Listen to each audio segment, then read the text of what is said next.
Study with Mallika চ্যানেলে সবাইকে স্বাগত। আজকে আমি পড়াবো ক্লাস 9-এর lesson 4 a day in the zoo এর এক্সারসাইজ। যতটা পারি করাবো। Tick the correct answer from the given alternative.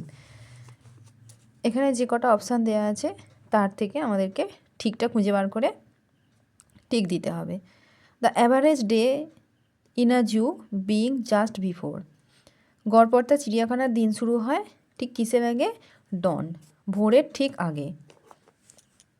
The birds searching the dewy grass on the lawn war. পাখিগুলো ওই শিশিরে ভেজা ঘাসের ওপর কিছু খোঁজে। কোন পাখিগুলো? পিহেন্স। এখানটাতে দেয়া আছে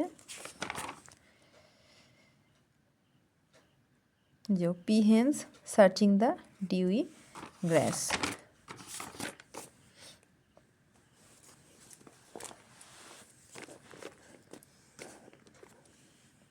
Stephen with a broom in his hand was guarding over the.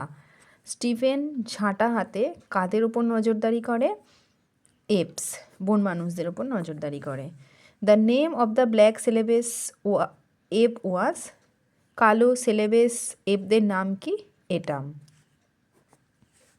The reptiles doze in the temperature of. সরীসৃপরা যে টেম্পারেচারে ঝিমোয় সেটা কত degree temperature? 80 degree temperature. 80 degree টেম্পারেচারে সরীসৃপরা ঘুমোয়। এক্সারসাইজ 2 আমি করাবো পরে। এক্সারসাইজ পরে চলে যাই গ্রামারের পার্ট।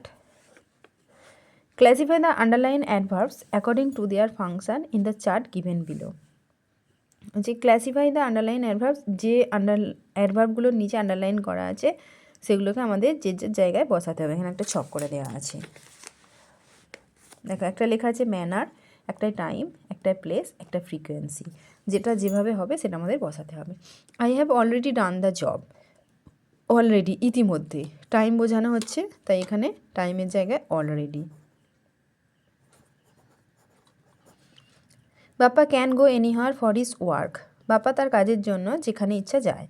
তাহলে এখানে এনি হয়ার। প্লেস বোঝাচ্ছে anywhere. Puja often comes to my place. Puja প্রায়ই আমার কাছে আসে। এটা frequency. Nargis sings sweetly. Nargis গান গায় সুন্দরভাবে, মিষ্টি সুরে। তাহলে ম্যানার। ম্যানার বোঝাচ্ছে এখানটা সুইটলি। Next exercise 5। এক্সারসাইজ 5 এটা কি বলেছে?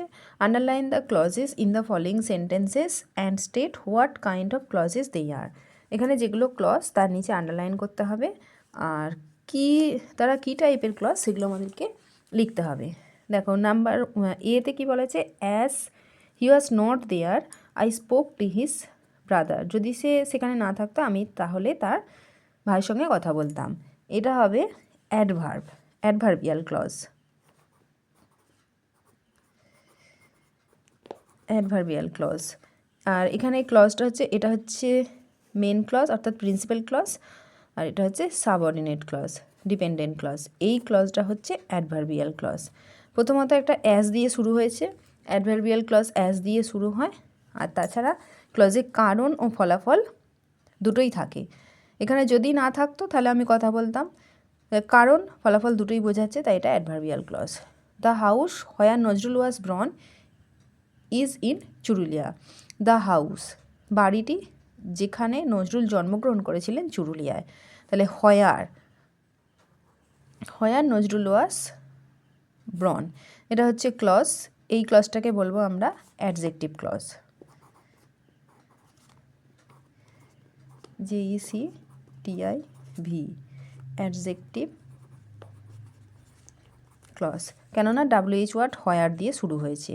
তাছাড়াও এখানে বাড়িটি, বাড়িটি যেখানে, বাড়িটির বর্ণনা দেওয়া হয়েছে যেখানে নজরুল জন্মগ্রহণ করেছিলেন। ডেসক্রাইব করা হয়েছে। ডেসক্রাইব করা হলে অ্যাডজেক্টিভ হয়। She said that she would return soon. সে বলেছিল যে সে শীঘ্রই ফিরে আসবে। She said that she said that she would return soon, সে শীঘ্রই ফিরে আসবে। এটা হবে নাউন ক্লজ, নাউন অথবা নমিনাল, কারণ এখানে দ্যাট দিয়ে শুরু হয়েছে। তাছাড়াও নাউন ক্লজে যদি ভার্বকে কী দিয়ে প্রশ্ন করলে যদি উত্তর পাওয়া যায়, সি সেড, সে বলেছিল, কি বলেছিল, যে সে তাড়াতাড়ি ফিরে আসবে। তাহলে নাউন ক্লজ, ভার্বকে আমরা কী দিয়ে প্রশ্ন করে উত্তর পেলাম, তাহলে সেটা হবে কি noun clause. Have you read the book which you borrowed from me, তুমি কি সেই বইটা পড়েছো যেটা তুমি আমার থেকে ধার নিয়েছিলে। এখানে which you borrowed from me, এইটা হচ্ছে ক্লজ, এই ক্লজটাকে আমরা বলবো অ্যাডজেক্টিভ ক্লজ।